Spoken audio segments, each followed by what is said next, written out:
Hi everyone, welcome back to Pullas Academy. This is physics class for ESET students by Kiran Kumar Adarapu. Today we are going to discuss about part 3 video in elements of vectors. Okay, now here we will discuss about addition and subtraction of vectors, and based for addition and subtraction we need some principles. We will discuss some principles: triangle law of vectors, polygon law of vectors, and parallelogram law of vectors. We will discuss clearly each and every principle. Okay, na? Right, let us start. So first we will discuss about the before addition and subtraction we need to one more concept, that is resolution of a vector. That's why first I want to explain the resolution of a vector. Let us start from resolution of a vector.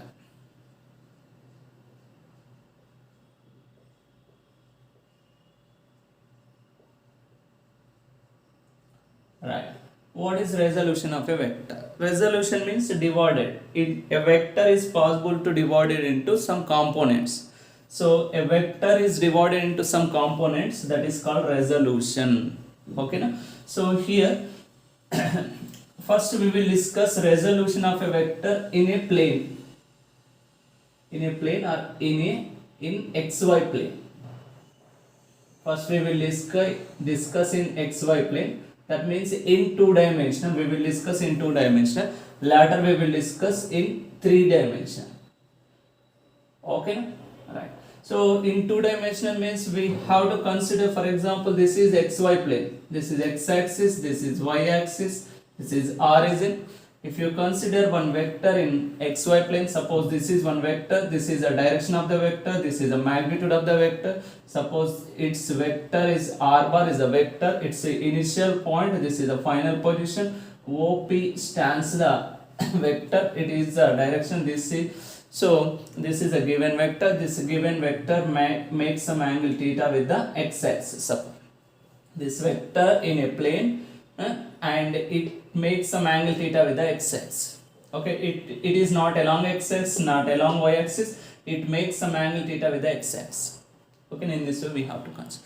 Suppose the given vector like this in a plane, so then this vector is possible to divide into two components. Okay, one component is acting along the x axis, second component is acting along the y axis. Okay, component means what? A part of the vector. It divided in two parts. One part of the vector acting along the x axis, that is x component. One more part of the vector acting along y axis, that is y component. Okay, this x component is this x direction stands horizontal direction, that's why this component is horizontal component. This is vertical component, that's why that is called as vertical component of the given vector. Okay, suppose this vector divided into component, one component acting along x axis, that is I represented by rx. Second component is represented by ry. In this way, this is rx and ry. Okay, now we are going to discuss what is the expressions for this component of these two vectors. Okay, for this vector, what are the known values? The magnitude of the vector is a known value, that is this length of this line segment is magnitude. Okay, na? This is a given vector magnitude, and one more is known value. What is the direction of this vector? This direction of vector makes some angle theta with the x direction. X is a known direction, that's why compared to x direction, understand what is the direction of this r bar vector. Now how can it is possible to resolve? So we have one method, just very simply you have to suppose if you consider a normal line to the x axis, it intersect at one point. Suppose if you consider this is OPQ. Okay, na? In the same way, if you consider one more normal line drawn to the y axis, it intersects at another point. Okay, na? So where it is intersects, this length is stands on x axis, that means this p particle position on x axis is what it is, r is in 0. So from O to Q distance is, we have to consider, that is, suppose if you consider that is rx, this rx stands the x component. What is x component here? Rx. In the same way, this position of this particle on y axis I consider ry. This is called as the y component or vertical component. We need these expressions rx and ry. We don't know, but known values are from O to P distance is r.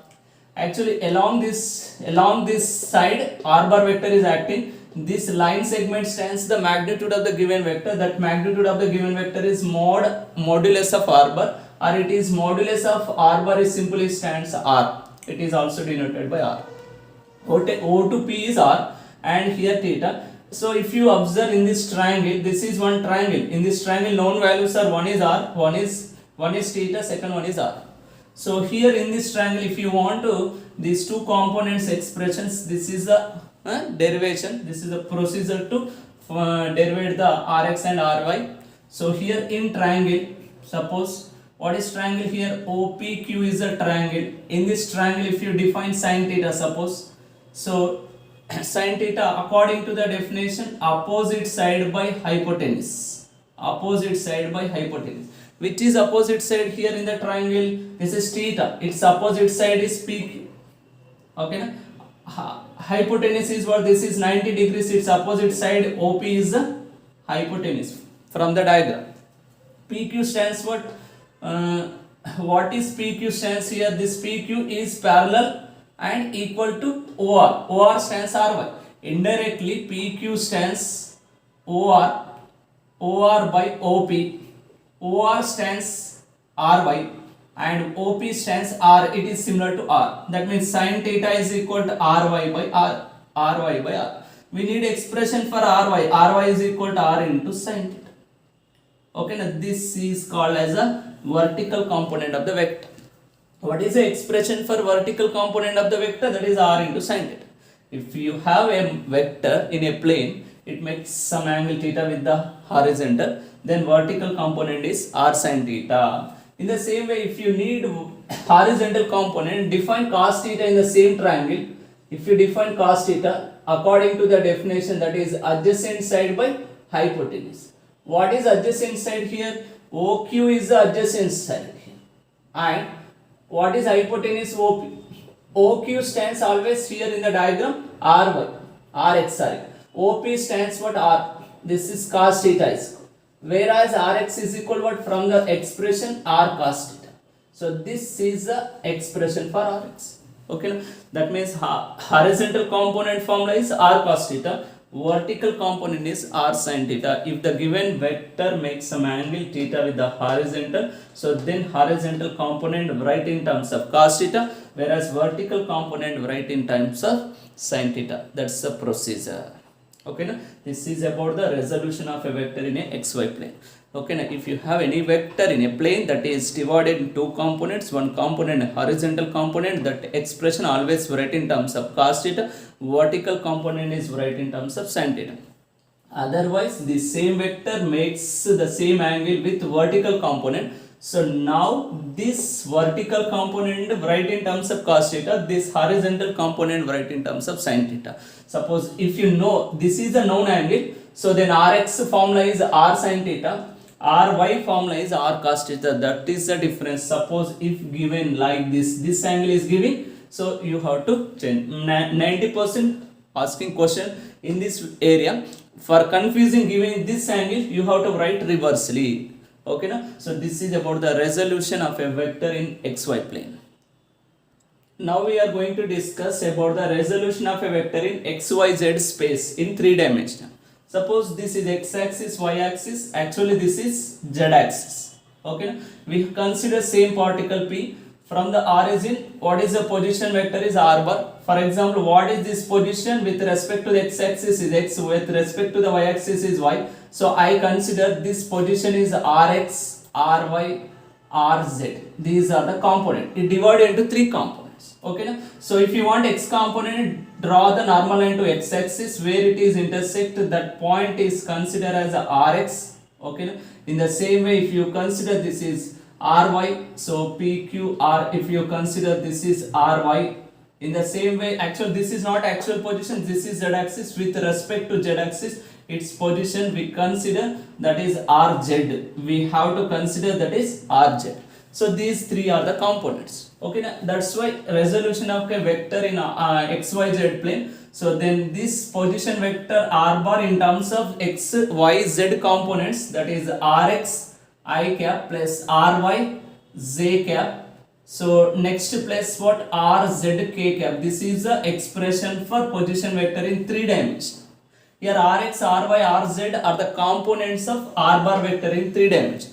If you need Rx, Ry, Rz, so based on before that expression understood the magnitude of this vector under root of Rx square plus Ry square plus Rz square. This is the expression for magnitude of the given vector.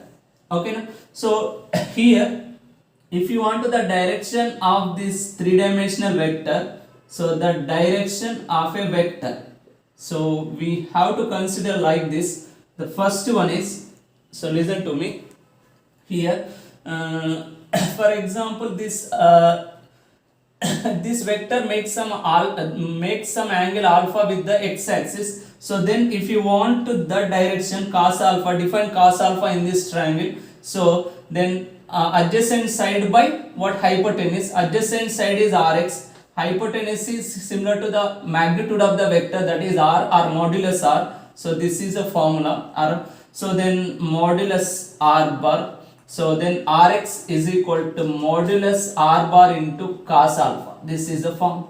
Whereas if you want to suppose the same vector makes some angle beta with the y axis, then cos beta is equal to Ry by modulus of R bar, implies Ry is equal to modulus R bar into cos beta. This is the formula. In the same way cos gamma is equal, so here Rz by modulus of R bar.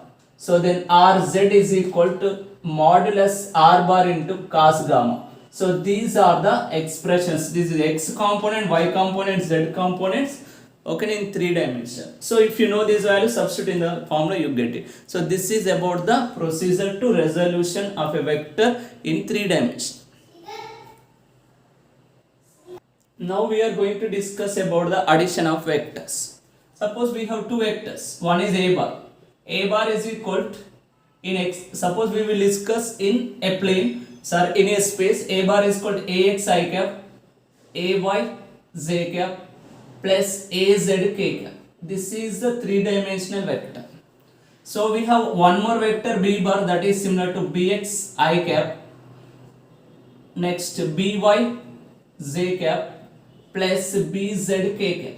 Okay, that means along x-axis magnitude x, along y-axis ay, along z-axis az for a bar vector. For b bar vector also along x-axis this is a component, along y-axis this is a component of b bar vector, along z-axis this is a component of b bar vector. So if you want addition of these two vectors, very simply, so a bar plus b bar, the sum of these two vectors if you want, so just we have to add these x components, y components, z component. Why? Because these x components stands these two components in the same direction. Just add the same components in the same direction. Okay, now these two are the like vectors, that's why just add the like vectors only. So if you add these two, this is along x-axis, this is along y-axis. There is no possible to addition these two vectors.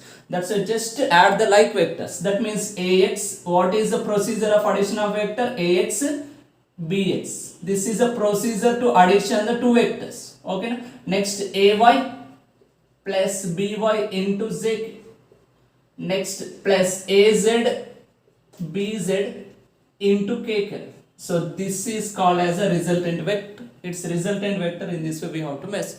If you want to the magnitude of this resultant vector, modulus of a bar plus b bar is called under root of x component square, that means ax plus bx whole square plus ay plus by whole square plus az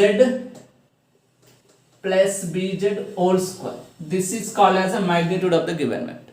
And if asking the direction, in the same way cos alpha, cos beta, cos gamma, based on the same procedure you get the directions. So this is about the addition of two vectors.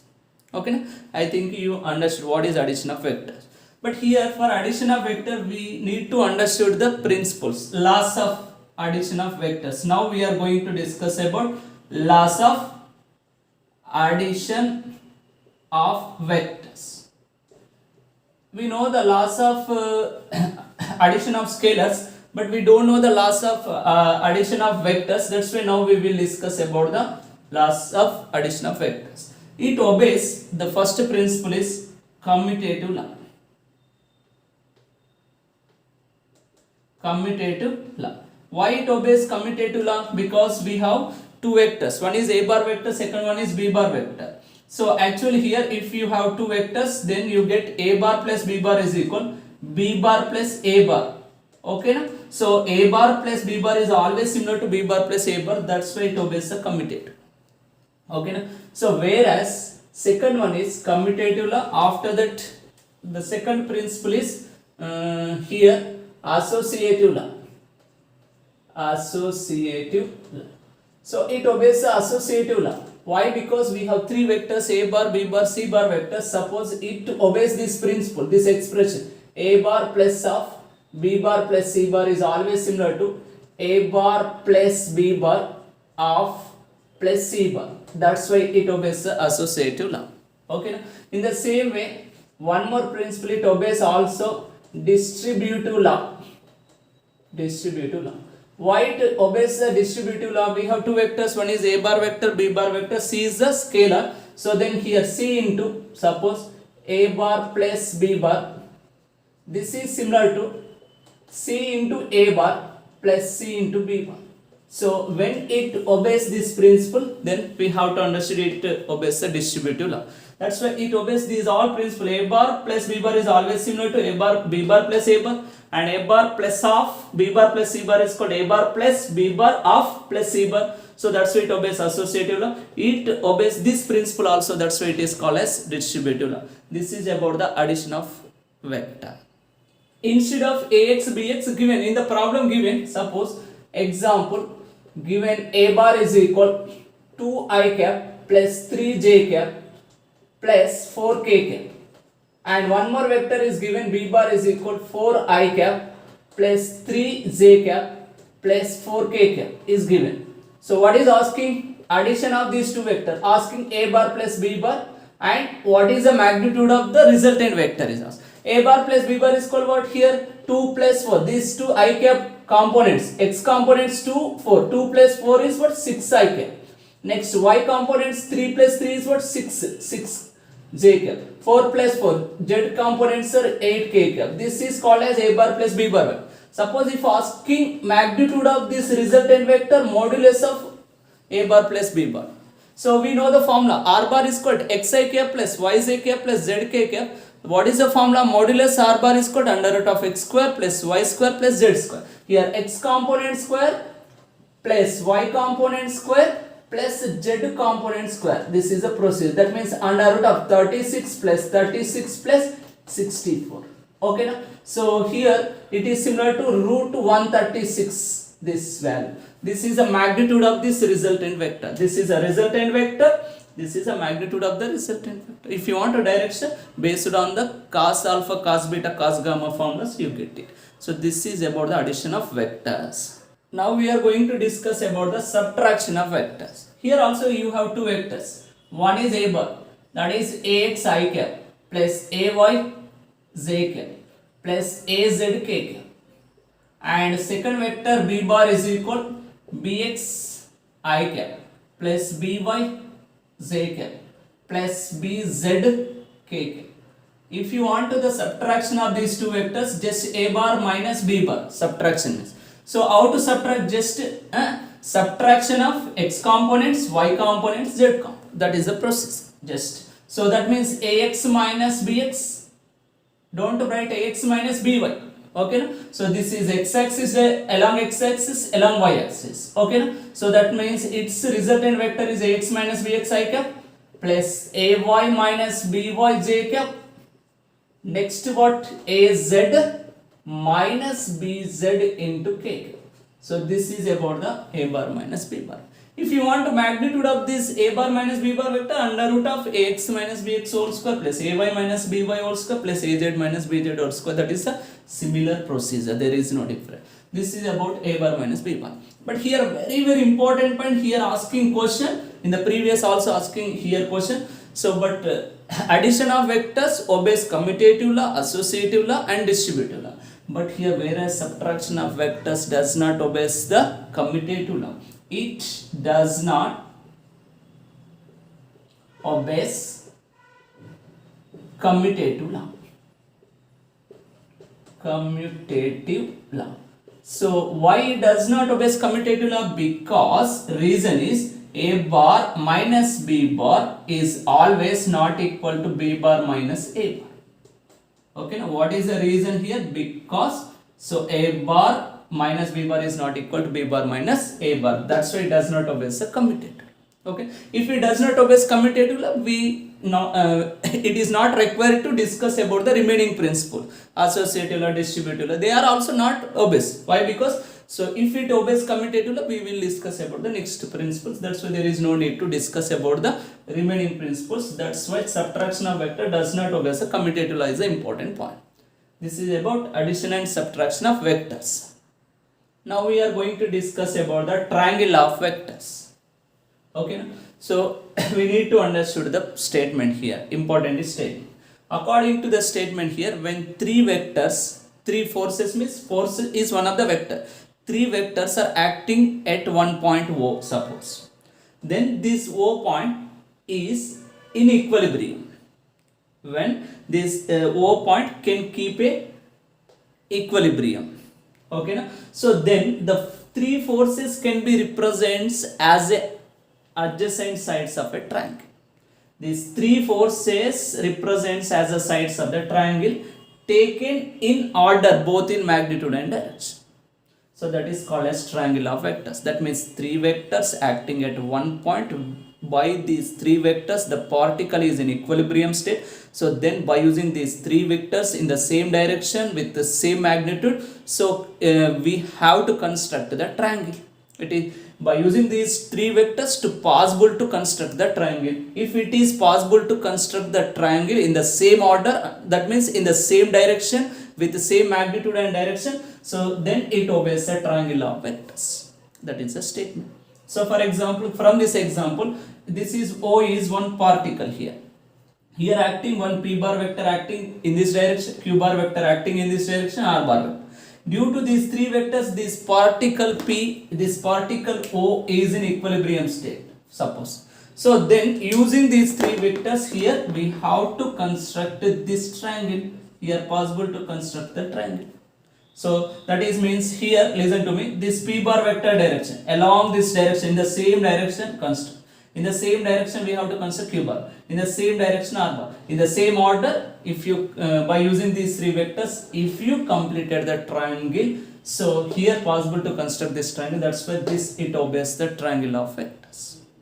So that means what, when they are in the same order, if you construct this triangle, so then what is the principle according to this triangle? If this particle is in equilibrium, what is the resultant force will become zero. Resultant force it does not moving here due to these three forces. If the particle is in equilibrium state, what you understood, the resultant force will become zero. That's why due to these three forces it becomes zero. That's why I consider p bar plus q bar plus r bar is equal 0. This is the important principle here. What is triangle of vectors principle? P bar plus q bar plus r bar is equal 0. If three vectors acting at one point due to these three forces, if it is in equilibrium states, then by using these three vectors it is possible to construct the triangle in the same order. So then what is principle? P bar plus q bar plus r bar is equal 0. From this expression what you understood here, p bar plus q bar is always similar to minus r. So this is the principle. So p bar plus q bar is always similar to third vector in the reverse order. Negative sign always indicates reverse order. So that is also understood by the triangle of vectors. It's a resultant vector. If you have resultant of these two vectors, it is always represented by the third side of the triangle in the reverse order. R bar is a comma. Okay, you have these two vectors, its resultant vector is acting in this reverse order, means we have, this is p bar vector, suppose q bar vector, its resultant vector if you consider r bar, so this its resultant is we have to consider. So that means it is minus r bar. P bar plus q bar is similar to its resultant is minus r bar. According to this principle we have to understand. This is about the triangle of vectors. Now we are going to discuss about polygon law of vectors.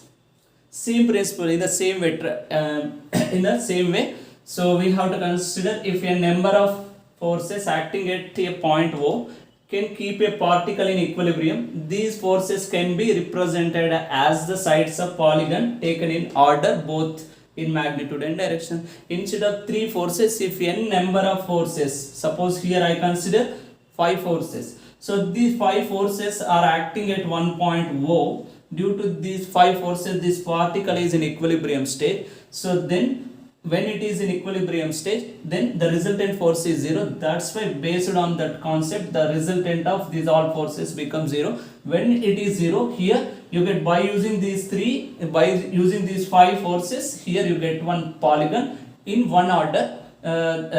These all are acting in the same direction, with same magnitude and with same direction. So that is represented by polygon law of vectors. Okay, na? That's why we have to understood, if a number of forces acting at one point, then the particle is in equilibrium state, then then these all forces represented as the adjacent sides of a polygon in one order, both in magnitude and direction. That is called as polygon law of vectors. This is the point. Suppose if you know these 4 forces, its resultant vectors from this expression, what you understood here? Here understood P bar plus Q bar plus R bar plus S bar plus T bar is equal 0 means, so P bar plus Q bar plus R bar plus S bar is equal to, if T bar is shifting into right side, minus T bar.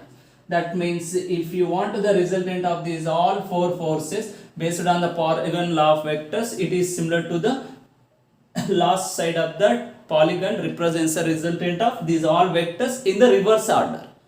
Okay, na? Just these all are suppose acting in anti-clockwise direction, the resultant vector is acting in the clockwise direction, that is reverse order. So this is about the polygon law of vectors.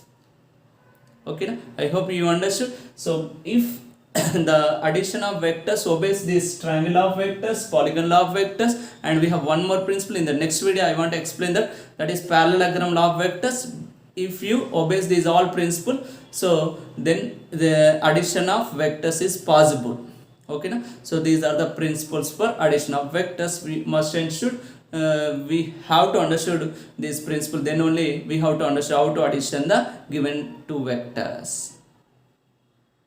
Now I am going to discuss about the previous set questions related to this topic. Okay, na? Some more questions we will discuss in the next video. Just I want to explain this related questions, some questions. So first question is set 2019 TS paper. The question is unit vector parallel to the resultant of these given two vectors. One is given A bar vector, B bar vector. Asking here unit vector parallel to the resultant. So first we have to find out resultant of A bar and B bar vector. After that we have to find out the unit vector, that unit vector parallel to the resultant. So how can it is possible? First find out A bar plus B bar vector in the solution. What is A bar vector? This is A bar vector. So A bar vector is 4i minus 3j. Next plus B bar vector is 8i cap plus 8j cap. Okay, its resultant is 4 plus 8 is 12i cap. Next this is minus 3, this is plus, that plus 8 means 5j cap. This is A bar plus B bar. Okay, but here we need to unit vector. Its unit vector, this resultant unit vector is parallel. Unit vector is always right. Here its resultant vector is this. If you want to unit vector, its unit vector is equal to A bar plus B bar by its magnitude. This is the formula for unit vector. It is asking here this. So what is this vector? That is 12i plus 5j. The magnitude of the vector formula under root of x square plus y square. X square means 12 square plus 5 square. Okay, now what is answer here? 12i cap plus 5j cap. So it is divided by under root of 144 plus 25. 144 plus 25 is what? 169. That is 12i cap plus 5j cap by root 169. Okay, na? Root 169 stands for 13. So that means here 12i cap plus 5j cap by 13 is a unit vector parallel to the resultant vector. So which is correct here? 12i plus 5j by 13. Second option is the correct. Right. Next, one more previous question here. This is the component of a vector is. Okay, now component of a vector means a part of the vector. It is always less than its magnitude. That means r bar is a vector, rx is one component, ry is another component. So rx is always less than its magnitude. So its magnitude is r bar. It is rx formula is modulus r bar into cos theta, or it is modulus r bar into sin theta. Already I explained this concept here. So always less than 1, always greater than 1, always equal to its magnitude, less than or equal to its magnitude. Sometimes actually always maximum times it is less than its magnitude, but sometimes it is similar to the given vector magnitude. Why? Because y component suppose 0, sometimes it becomes 0. So then it is this x component is similar to the given vector. Suppose y it is, when it is possible, if theta is equal, for example theta is equal 0 degree, okay na? Then x component is what? Cos 0 is 1. So then rx is equal modulus r bar. But when theta is equal 0, this sin 0 is 0, 0 into something 0, then y component 0. That means this x component is similar to its magnitude. That's why it is not exactly. Actually may less than its magnitude, may equal to its magnitude. That's why less than or equal to its magnitude is the correct. Fourth option is the correct answer. These are the different questions related to this topic. So we will discuss some more numericals in the last video. So students should concentrate in this area. You have to attempt very easily. Okay, na? In the next video we will discuss the next remaining questions. Thank you. Have a nice day. Bye.